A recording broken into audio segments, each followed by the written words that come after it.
নির্বাচিত হয়েছি, জনগণের প্রত্যক্ষ পরোক্ষভাবে নির্বাচিত হয়ে আমাকে আদালত দ্বারে দ্বারে আসতে হচ্ছে, এটা আসলে খুব লজ্জাজনক। যে ব্যক্তি মামলা করেছেন সে ব্যক্তির ওই জন্য কোনো কমপ্লেন নাই, এমনকি থানায় ডায়েরি নাই, কোথাও গোটা উপজেলায় কোথাও মামলা এই ধরনের হয়নি, তার ওই দিন কোনো কমপ্লেনও করে নাই। হঠাৎ করে মামলাতে সেই মামলায় আবার ওর কি শপথ নিতে নিষেধাজ্ঞা করছে। আমার গেজেট হয়েছে শপথ নিষেধাজ্ঞা করে জেলা যুগ্ম, আজকে সেখানে আবেদন করেছিলাম বা আপিল করেছিলাম, সেখানেও তিনি ওই 22 তারিখের আদেশটাকে বলবৎ রেখেছেন।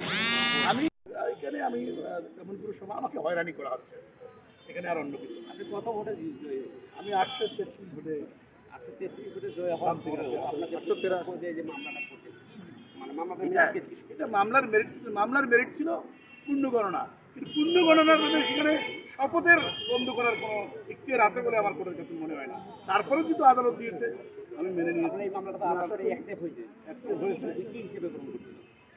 আদালত অ্যাকসেপ্ট করতে পূর্ণ গণনা হিসেবে গ্রহণ করেছে। এখন যে আপনার সেখানে দেখে দিলাম যে শপথ অবৈধ নিষেধাজ্ঞা করেছে। আমি উচ্চ আদালতে গেলে ইনশাল্লাহ আমি নাই বিচার করবো। এটা নিয়ে এলাকার জনগণ কিন্তু স্বতঃস্ফূর্তভাবে আমাকে ভোট দিয়ে নির্বাচিত করেছে।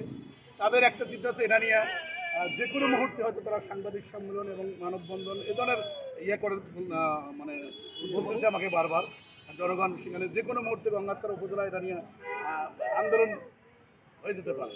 তা আমি আমার এলাকার সাধারণ জনগণ, খেটে খাওয়া শ্রমজীবী শান্তিপ্রিয় মানুষকে বলেছি এটি ঠান্ডা থাকতে, এবং তারা যেন কোনো ধরনের বিশৃঙ্খলা না করে।